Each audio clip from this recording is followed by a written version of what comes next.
इस पापी मन को सुधारने का जो टॉनिक है, समझ गए, ये दवाई है।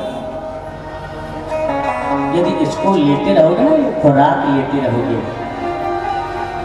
तो ये हाजी हमारा पापी मन इधर उधर नहीं भागेगा। मेरे बंधुओं, मेरे भाइयों, इन कथाओं को हमारे पूर्वजों ने, हमारे बुजुर्गों ने कैसे कैसे हमारे तुम्हारे कल्याण के लिए बचा के रखा। कभी आपने उनके बलिदान को समझा? कभी उनके त्याग और तपस्या को आपने विचार किया?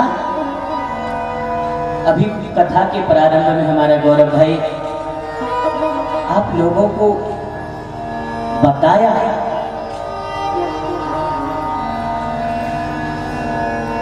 कि जब नालंदा विश्वविद्यालय जलाया गया, तक्षशिला विश्वविद्यालय जब यह जलाए गए, किसी से हमारी क्या दुश्मनी थी भैया? सारी दुनिया के लोगों को हम ज्ञान देते थे, सारे संसार को तरह तरह के भांति भांति के सारे ज्ञान प्रदान किया करते थे, और सारे विश्व के लोग भी बिना किसी भेदभाव के इस परम पावन भारत की भूमि पर आकर के इन शास्त्रों का, इस ज्ञान के भंडार को ग्रहण करके ले जाते थे और इस पूरी तरह पर आनंद से रहा करते थे। लेकिन कुछ लोगों को दुख इसी बात का हो जाता है कि तुम इतने अच्छे तरीके से जीवन जी क्यों रहे हो। देवता और दैत्य, देवता और दैत्य दो होते हैं। देव स्वभाव उनका होता है जो दूसरे की तरक्की, दूसरे की उन्नति देखकर प्रसन्न होता है, जिसके मन में खुशी होती है। अरे भैया बहुत अच्छी बात है, आपकी तरक्की हो, भगवान कल्याण करे, यही तो हमारा सनातन हमें सिखाता है। हमारा धर्म हमें किसी से ईर्ष्या करना नहीं सिखाता, किसी से द्वेष करना नहीं सिखाता। हम तो भैया प्रेम करते हैं और प्रेम बांटते हैं, सबके साथ प्रेम से रहते हैं और प्रेम से रहना सिखाते हैं। लेकिन शायद कुछ लोगों को यह भी अच्छा नहीं लगा और उन लोगों ने ऐसे ज्ञान के भंडार को मिटा करके अपनी मन मर्जी की बातों को इस धरती के, इस समाज के लोगों पर थोपने की कोशिश करी। मेरे बंधुओं, याद रखना कि सारे शास्त्र जला दिए गए थे, एक एक प्रति ढूंढने से भी नहीं मिलती थी। उन संतों ने, उन ब्राह्मणों ने, उन गुरुजनों ने अपने जान की बाजी लगाकर भी इन शास्त्रों को बचाया। एक बात शायद आप लोगों को कभी पता न चले कि जब हमारे इस देश पर विधर्मियों ने अत्याचार अनाचार किया और समस्त हमारे सनातनी सिद्धांतों को मिटाने के लिए हमारे सद ग्रंथों को जब नष्ट करना प्रारंभ किया, मंदिरों को नष्ट करना प्रारंभ किया, सनातन की उन चिन्हों को मिटाना प्रारंभ किया, और वो उसमें बहुत हद तक सफल भी रहे। उन्होंने अपने जाने कोई कमी नहीं छोड़ी, कोई कमी नहीं छोड़ी। और जब इन शास्त्रों को, इन ग्रंथों को जला दिया गया, मैंने अपने गुरुजनों से सुना, एक बार गुरुदेव सुना रहे थे, बोले कि कहीं भी भागवत की पोथी नहीं बची थी। मालूम है आपको, एक भी मूल प्रति भागवत जी की किसी के पास नहीं बची थी, सब खत्म। तो जो वैष्णव समुदाय था, वैष्णव जगत था, बड़ा दुखी हो गया, सोचने लगा कि अब आगे हमारे बच्चे, आगे जो आने वाली हमारी संतति है, वह कैसे अपने जीवन को बिताएगी, उसे सन्मार्ग कौन दिखाएगा। मेरे प्रभु प्रेमी सज्जनों, उस समय में गुरुकुल में एक व्यक्ति पढ़ा करते थे जो बड़ी बुद्धि से थोड़ा हाजी कमजोर थे। उनको बात याद नहीं होती थी, गुरुजी जो पढ़ाते वो उन्हें याद नहीं होता था। बहुत प्रयास करता बेचारा, लेकिन कैसे भी वो है अपने अध्ययन में सफल नहीं हो पाया। और एक दिन दुखी होकर के गुरुदेव से क्षमा मांगते हुए बोला, गुरुदेव मैं अपने घर जा रहा हूँ, यह विद्या मेरे भाग्य में नहीं है, यह विद्या मुझे प्राप्त नहीं होगी। आदरणीय बंधुओं, इस प्रकार अपने गुरुदेव और गुरु माता को प्रणाम करके गुरुकुल से वह व्यक्ति चला। गुरु माता ने चलते समय कुछ सत्तू बांध दिए, बेटा रास्ते में तुम्हें भूख लगेगी, खा लेना, खा लेना। रास्ता चलते चलते दोपहर का समय हो गया है, सूर्य नारायण बिल्कुल सर के ऊपर आ चुके हैं, तीखी प्रखर किरणों से गला सूख रहा है, पैदल चलने के परिश्रम से पसीने से लथपथ हो रहा है। वह व्यक्ति एक वृक्ष देखा, भैया बच्चों को बिठाया जाए, एक वृक्ष देखा जिसके नीचे एक कुआं बना है और उस कुएं से लोग जल भर भर के ले जाते हैं। वो व्यक्ति, कथा पर ध्यान दें, जय श्री राम,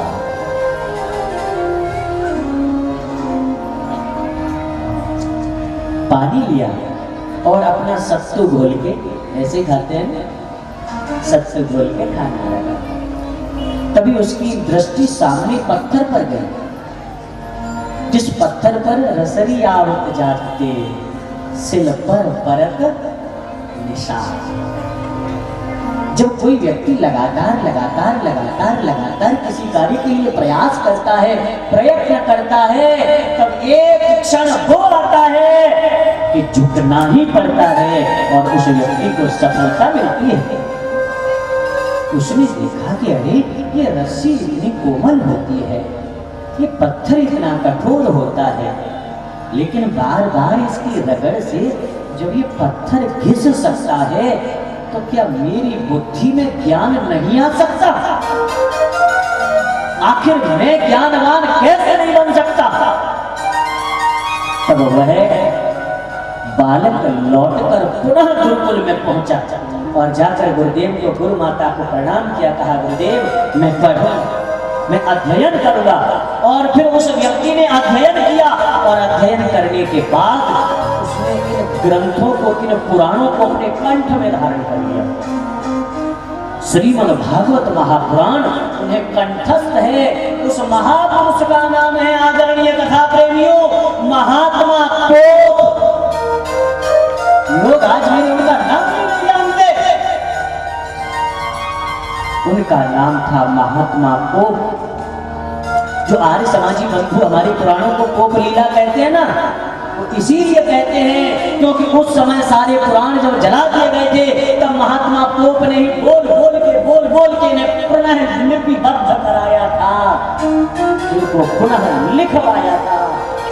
मेरे बंधुओं, मेरी माताओं, तब जाकर के आज हम और तुम बैठ करके इन शास्त्रों को सुन पा रहे हैं और पढ़ पा रहे हैं। तो आखिर हम क्यों नहीं उनकी श्रद्धा करें? है? क्या हमें इनको समझना नहीं चाहिए? हमारे उन ऋषियों को आखिर क्या मिला जिन्होंने जंगल में रहकर के सूखे पत्ते खा करके अपने शरीर को सुखा करके पूरे समय साधना के द्वारा दिव्य ज्ञान प्राप्त किया। किस लिए? कि ताकि इस पृथ्वी पर हमारे बाद आने वाले जो लोग हैं वो कभी धर्म का त्याग न कर पाए, उनके जीवन से कभी धर्म न छूटे। उनका जीवन सदा भगवत भजनमय बना रहे, उन्हें धर्म भी मिले,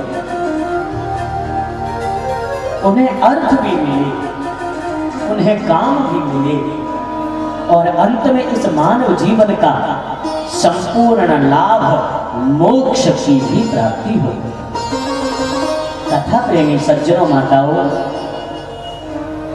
84 लाख योनियां होती हैं, जिनमें 83,99,999 जो योनियां हैं वो सब भोग योनि।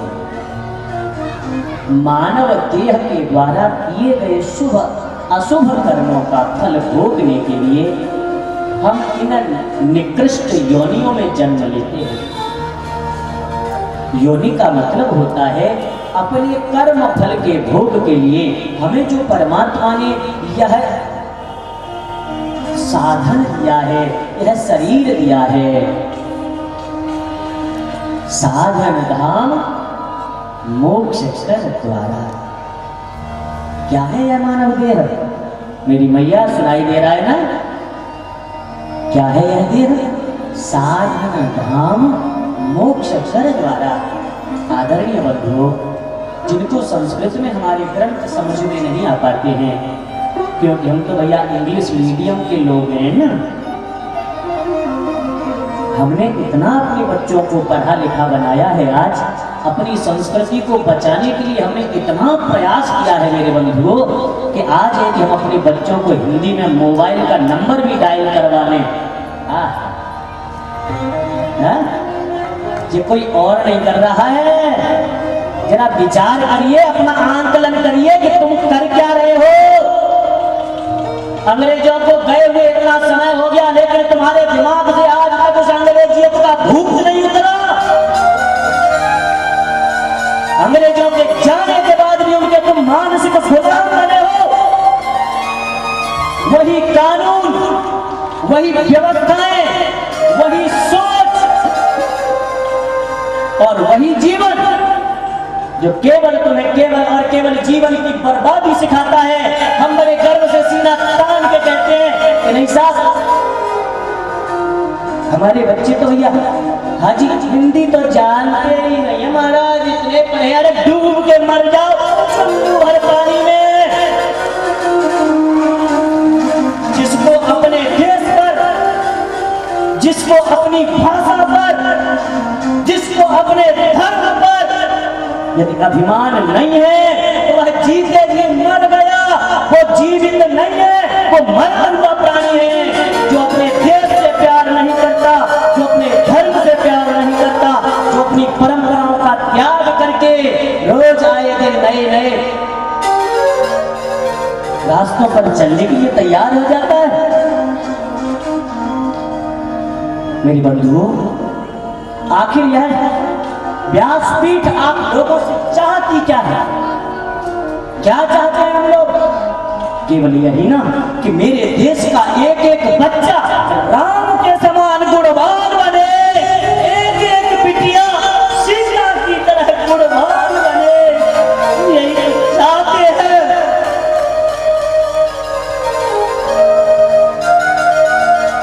अरे वो मर्यादा पुरुषोत्तम है, गुणों के सागर हैं।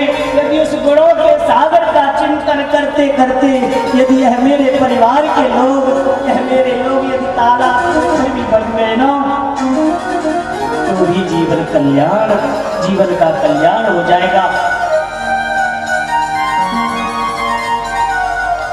अरे भैया, सारी दुनिया जिस चीज को आज अपना रही है, वृंदावन जाते हो ना, कभी जाकर के अंग्रेज मंदिर में हमारे यहाँ देख लेना, उन विदेशी अंग्रेजों के बच्चे धोती पहनते हैं और हम अपने बच्चों से धोती पहनने के लिए कह देंगे ना तो उन्हें शर्म लगेगी। उन विदेशी लोगों के ऐसा कोई देश नहीं इस धरती का जिस देश का व्यक्ति वृंदावन में न रहता हो और जो वहां पर शिक्षा न ले रहा हो, जो वहां पर पढ़ न रहा हो। और हम लोग आज अपने बच्चों को बाहर भेज देते हैं, और जब लड़ाई झगड़ा हो जाता है, कोई परेशानी हो जाती है, तो हमारे पास क्या रास्ता रह जाता है? आज की वर्तमान घटना देख लो। अपने बिहार के ही कम से कम साइकिल में पढ़ा था कि 17-18 हजार बच्चे फंसे हैं यूक्रेन में। तुम्हारे देश में शिक्षा नहीं है क्या? और यदि कोई हमें कमी दिख रही है तो उन पर रिसर्च कीजिए, उनको आगे बढ़ाइए। अपने देश के नेताओं पर इस चीज के लिए प्रयास, यह उनके ऊपर आप अपना,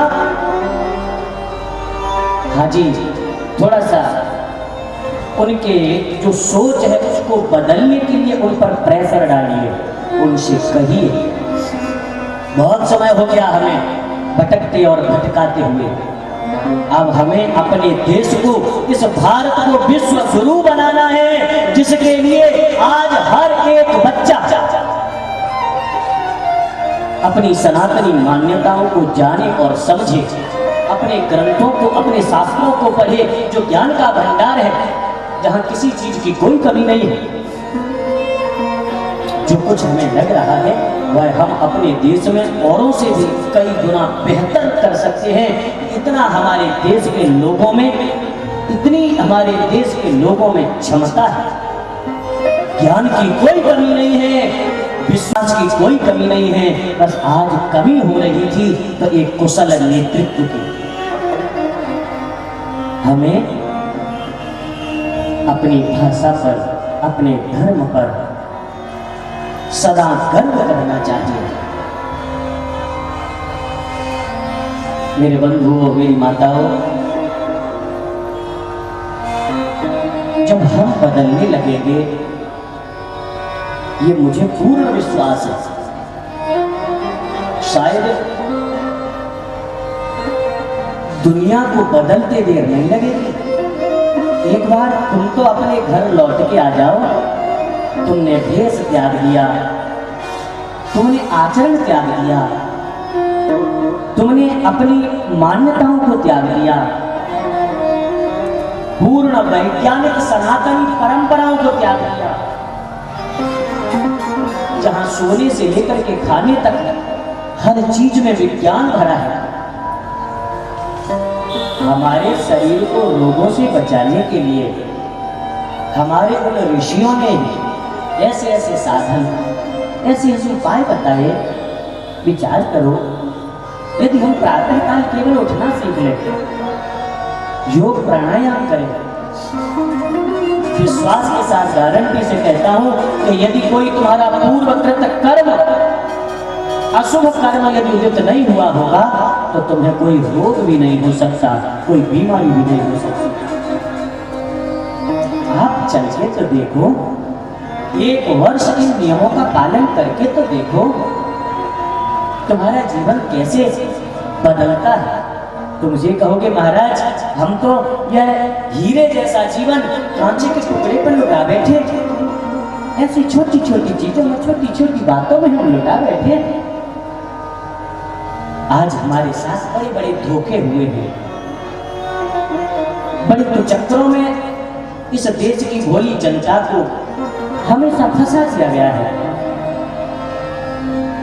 जब देश आजाद हुआ, आजाद होने के बाद जब पहली बार इस देश में दूरदर्शन आया, विचार करना, मैं कुछ बातें बता रहा हूं तुम्हें। जब पहली बार दूरदर्शन आया तो पहली फिल्म कौन सी थी? हरिश्चंद्र, याद है?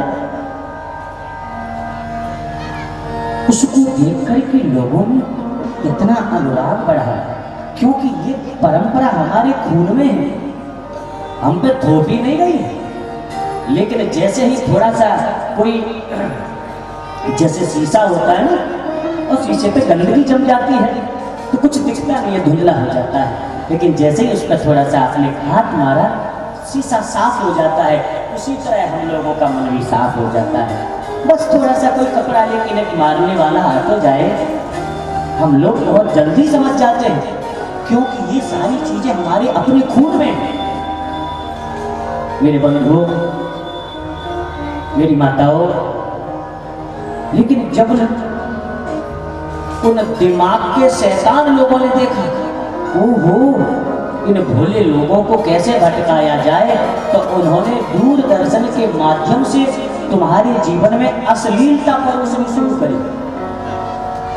नाम दिया केवल प्रेम कहानी और प्रेम संबंध का, जो केवल और केवल तुम्हारे परिवारों को, तुम्हारे बच्चों को बिगाड़ने का एक बड़ा सॉफ्ट तरीका उन्होंने अपनाया, और जिसमें पूरी तरह हम लोगों ने मात खाई, पूरी तरह से हम लोग उसमें फंस गए, क्योंकि हमने उन नचकैया खुद कैयाओं को अपना आदर्श मान लिया। वो जैसे भूतों जैसे बाल कर ले तो हम भी भैया ऐसे ही बोल रहे। पुराने जमाने में फटे कपड़े पहनना गरीबी की निशानी हुआ करती थी, और आजकल फटे कपड़े पहनना फैशन हो गया है। ये रहा, पहले लोग कहते थे भैया फटा कपड़ा पहन के जाएंगे तो शर्म लगेगी, और अब तो ऐसे ऐसे फटे, ये राम पता नहीं कितने बेशर्म हो गए हैं, बेशर्मी की पराकाष्ठा। दूरदर्शन को कुछ सालों में थोड़ा सा आईना दिखाया, टीवी वालों को आईना दिखाया, तो जो मोबाइल वाले लग पड़े। हाँ जी, वेब सीरीज के नाम पर न जाने समाज में कितनी बड़ी गंदगी परोसी जा रही है, और हम में से कोई भी उसका विरोध करने वाला नहीं है। क्यों नहीं है? क्या हमें अपने बच्चों का भविष्य नहीं देखना है? जिन चीजों से हम अपने बच्चों को सदा सदा से बचाते आ रहे थे, बेटा नहीं गंदी बात, ऐसा नहीं कहते। आज तुम उन चीजों को बड़े प्रेम से देखते हो और दिखाते हो। कहां जाओगे तुम बदल के? अरे विदेशी भी हमारे सनातनी होना चाहते हैं, और हम हैं कि अपने इन कुचक्रों में फंसकर, इन षड्यंत्रों में फंसकर केवल और केवल अपने परिवार की, अपने भोले भाले इन कोमल मन वाले बच्चों के इस कोमल मन पर यह गंदी छाप छोड़ना चाहते हैं। इनको अभी से हम फैशन के नाम पर व्यभिचारी बना देना चाहते हैं। इनको अभी से हम इन दिखावे के नाम पर केवल उच्छृंखल बना देना चाहते हैं। इनको जीवन के नाम पर केवल और केवल भोग देना चाहते हैं, केवल भोग देना चाहते हैं।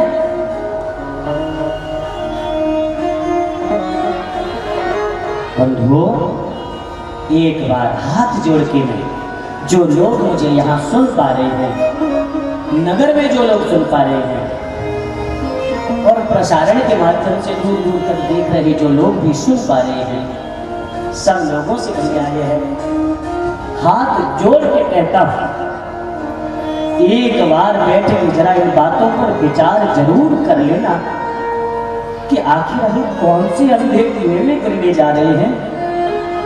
आखिर हम तो गिर ही रहे हैं, हाथ पकड़ के अपने छोटे छोटे बेटा और बिटिया को भी घसीट रहे हैं।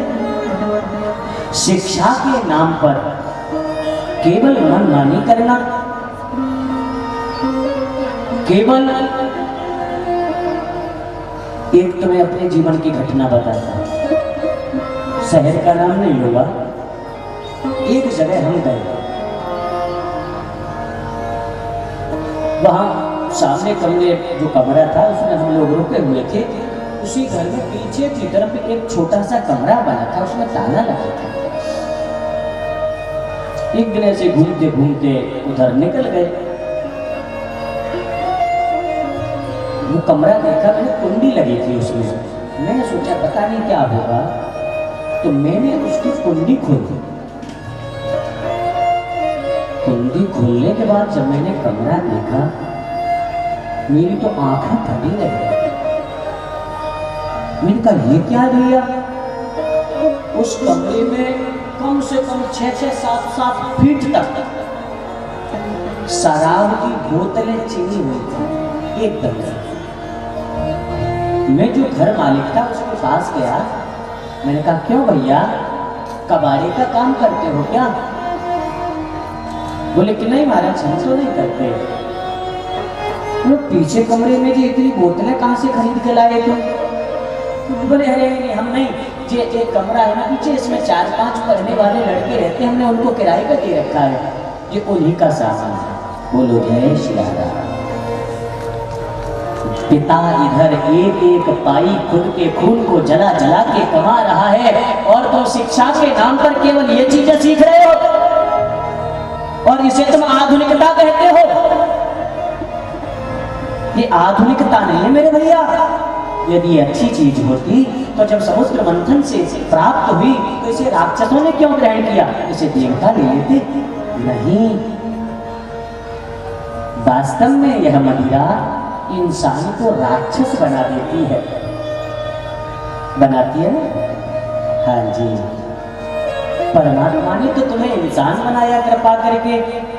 जब परमात्मा कृपा करते हैं, जब करुणा करते हैं, तब यह मानव देह देते हैं, और एक हम हैं, इंसान बनने के बाद भी राक्षस बन जाते हैं। सीताराम।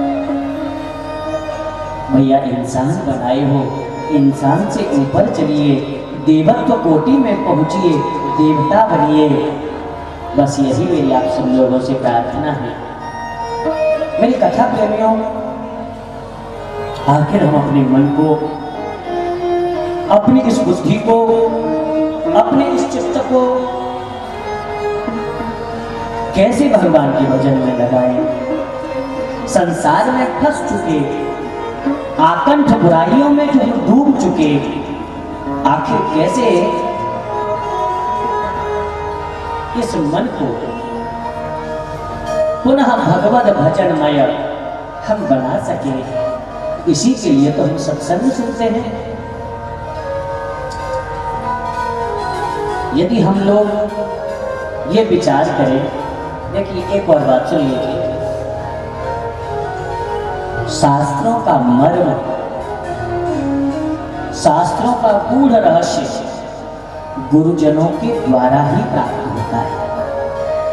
आप पढ़िए, अवश्य पढ़िए, लेकिन कुछ चीजें ऐसी भी आएंगी कि जहां आपको हो सकता है कि कोई संदेह हो जाए, हो सकता है कि तुम्हारा मन कहीं अटक जाए, किसी अर्थ का आप अनर्थ कर लें। बात कही गई है कुछ और आपका उसका मतलब निकाल लें आप कुछ। तो इन बुराइयों से, इन चीजों से बचने के लिए हमें गुरुजनों का सहारा जरूर चाहिए, अवश्य चाहिए, अवश्य चाहिए। इसलिए हम लोग आए और जहाँ कहीं भी राम कथा, श्रीमद् भागवत कथा और शिव कथा हो रही हो, वहाँ प्रेम से आकर के बैठे, सुने। एक और तुम्हें आज गुप्त बात बता दे रहा हूँ। तुम्हारे मन का जो भी प्रश्न हो ना, उस प्रश्न को तुम अपने मन में ही सोच के आ जा और आकर के बैठ जाना, प्रेम से कथा सुनना। उस कथा में ही तुम्हें तुम्हारे प्रश्न का स्वतः उत्तर मिल जाएगा। अपने आप वह वाणी तुम्हें उसका उत्तर दे देगी। तुम्हारा हृदय जान जाएगा कि आखिर मेरे प्रश्न का उत्तर मुझे मिल गया, मिल गया। अरे भैया, जब इतने लोगों को उस परमात्मा ने प्रेरणा करके यहाँ बुलाया, तो उसे ये भी तो पता है ना कि कौन किस काम से आया है? तो बोलने वाला तो वो परमात्मा, बुलवाने वाला वो परमात्मा, सुनाने वाला वह परमात्मा। तो भैया फिर वो हमारे मन की नहीं सुनेगा क्या? मेरी माताओं, मेरी बहनों, कल हमने शाम को आपको बताया और समझाया कि परमात्मा और उनकी कृपा हमारे जीवन में कब अनुभव होती है। पहला साधन, कथा को श्रवण करें, फिर उसका कीर्तन करें, भगवान के नामों का कीर्तन करें। और तीसरा है, फिर उन लीलाओं का हम मनन करें, अपने हृदय में चिंतन करें।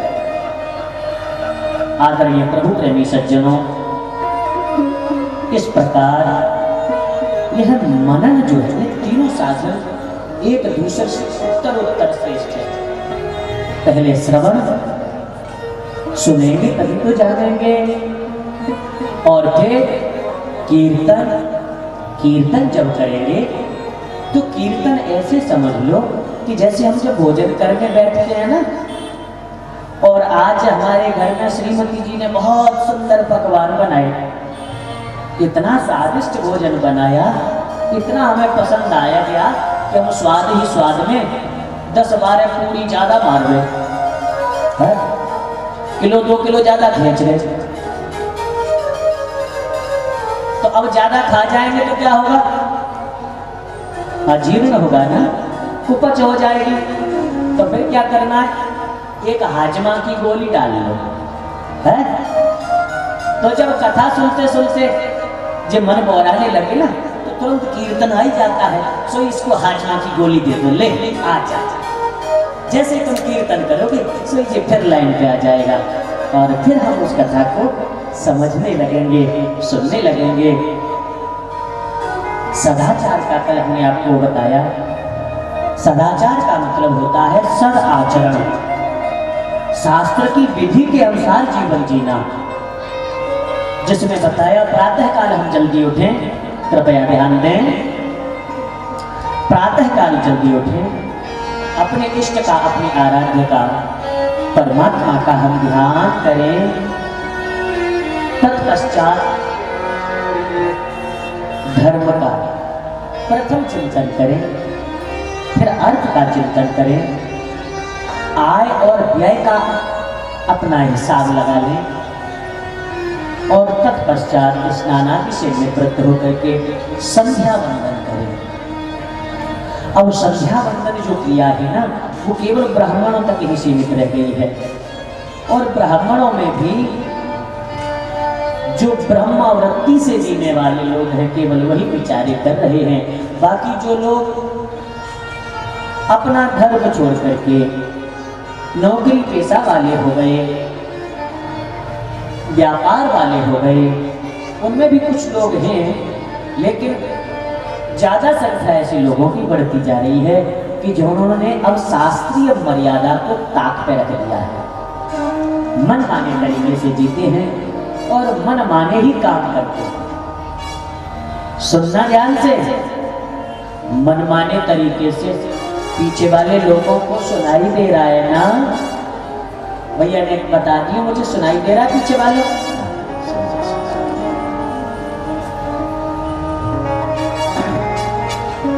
मनमाने तरीके से तो अपना काम करेंगे और मनमानी जीवन जिएंगे, मनमाने तरीके से भजन पूजा भी कर लेंगे, गुरु की बताए तरीके से नहीं, हमें जैसे सुविधा होगी वैसे कर लेंगे, और फल ये चाहेंगे कि जो शास्त्र में लिखा है वो ही मिले।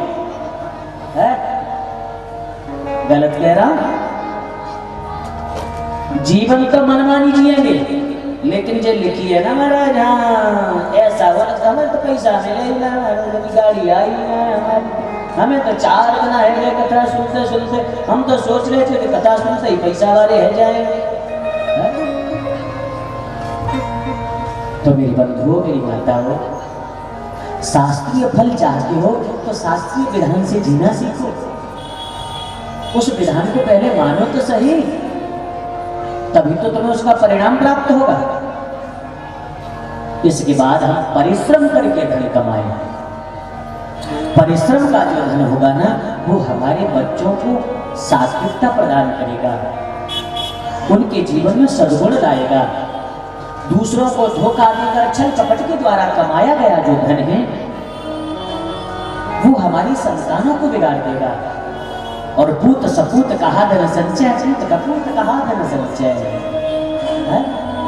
संतान ही यदि बिगड़ गई तो कितना भी कमा लेना भैया, बुढ़ापा तो किसी वृद्धाश्रम में ही बीतेगा। मरते समय बेटा बेटी देखने को भी नहीं मिलेंगे। इसलिए धन कमाओ, लेकिन अपने परिवार पर भी ध्यान दो, अपने परिवार को भी देखो। मेरे बच्चे कहाँ बैठते हैं, मेरा बेटा किसके पास बैठता है, कैसे इसके मित्र हैं, यह आपस में कैसी बातें करते हैं।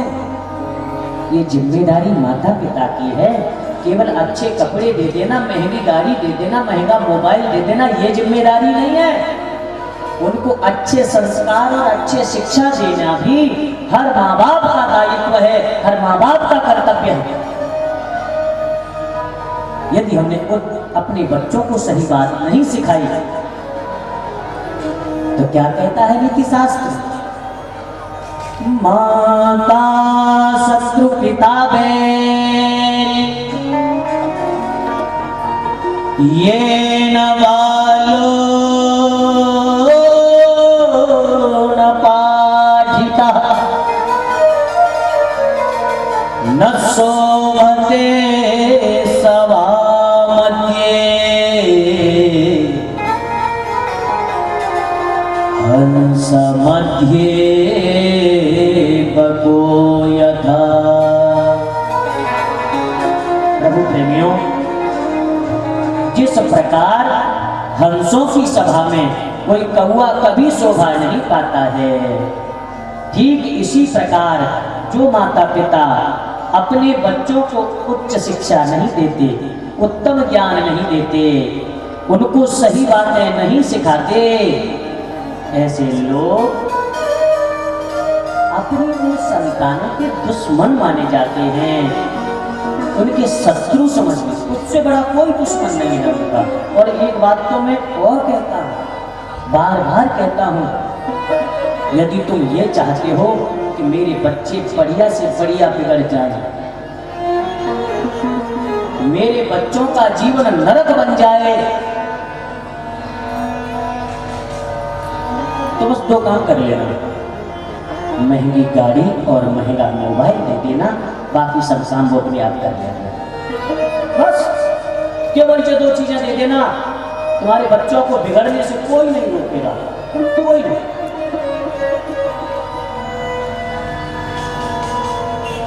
आदरणीय बंधु, इस प्रकार धर्म के द्वारा जो हम धन कमाएंगे, बुद्धि सात्विक रहेगी। और फिर संध्या काल में बैठ करके परमात्मा का ध्यान करें। तो इस प्रकार सदाचार युक्त जो हम जीवन जीते हैं, वह जीवन धीरे धीरे धीरे धीरे भगवत भजन में होता चला जाता है। तपश्चर्या च दानं च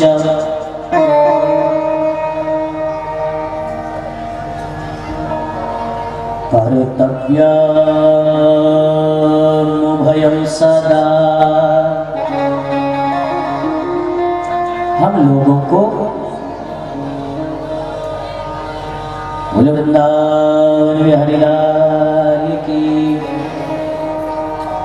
करुणामयी सरकार की। तपस्या करनी चाहिए।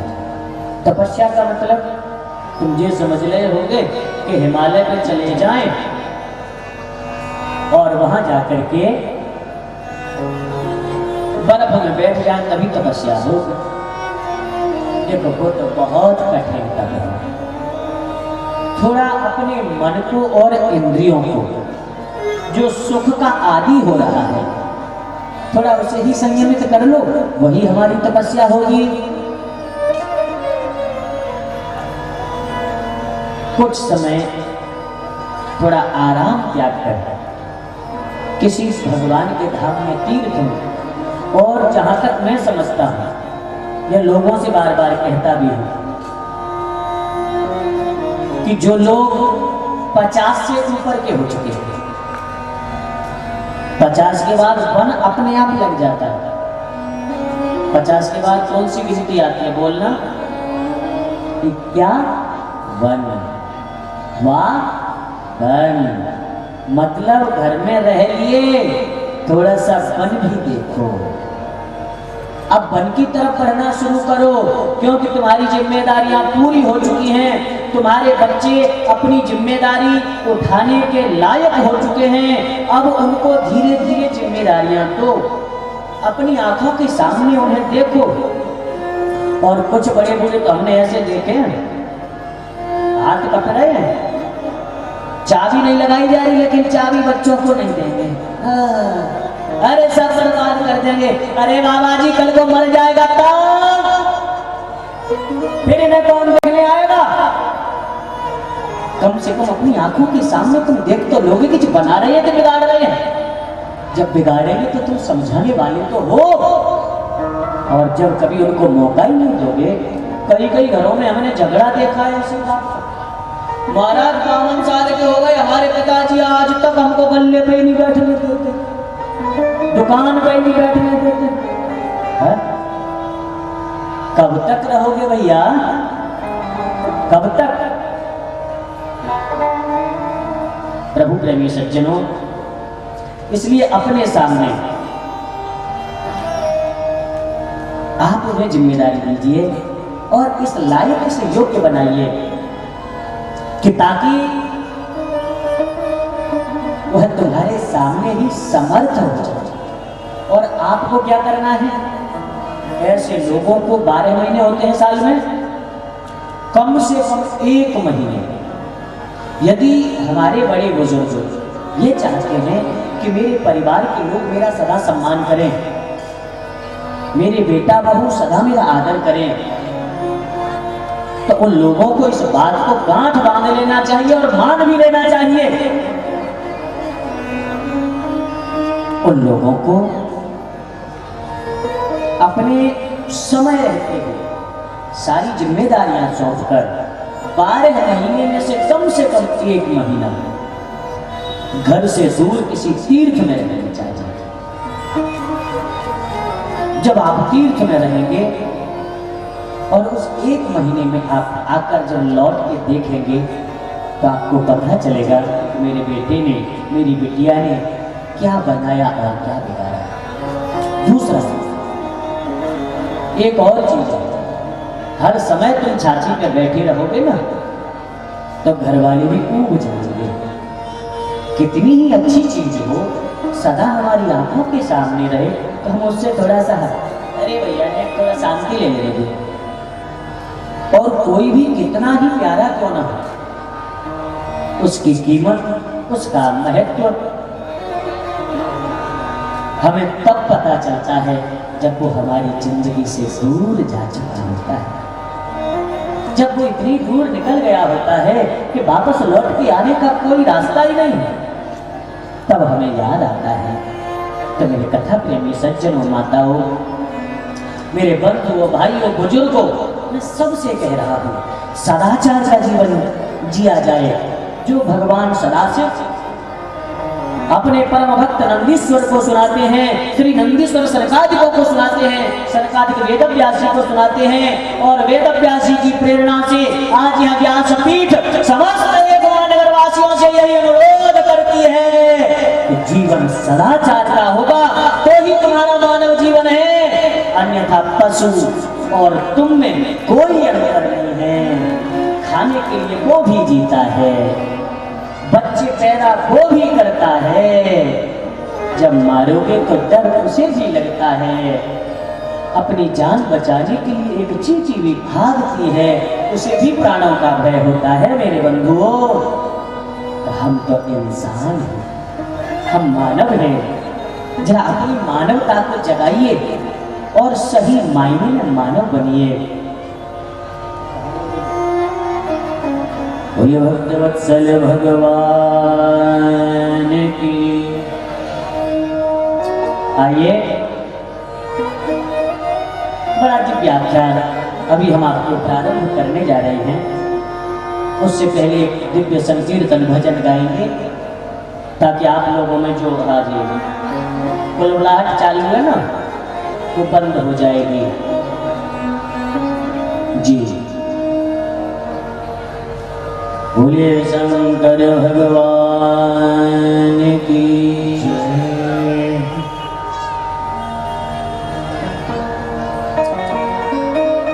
प्रभु प्रेमियों,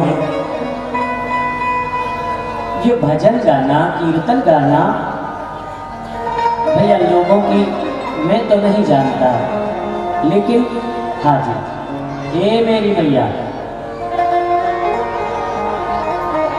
श्री राधे ठीक है।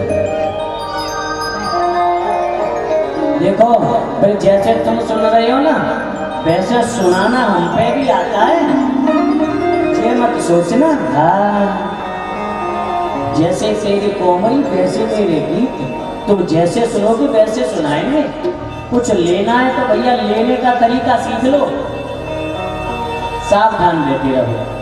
भोले मेरी नैया को भव पार लगा देना है आपके हाथों में, मेरी बिगड़ी बना दो। हे भोलेनाथ, अब तो जीवन आपके सहारे, आपके हवाले हम कर चुके हैं।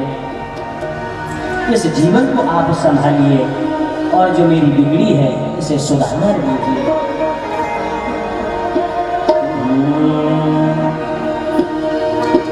भोले मेरी नाथ को भव पार लगा देना,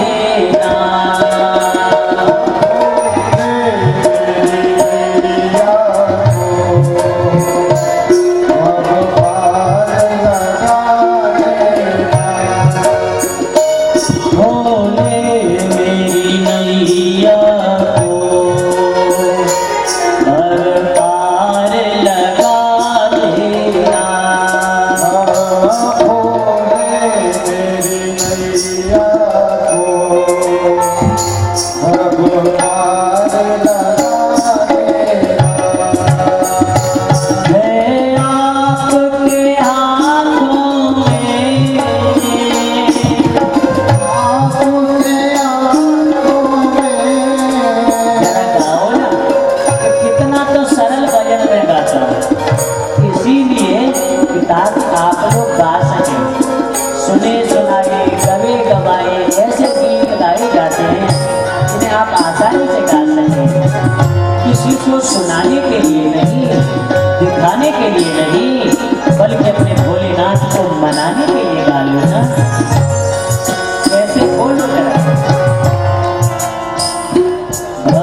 भगवत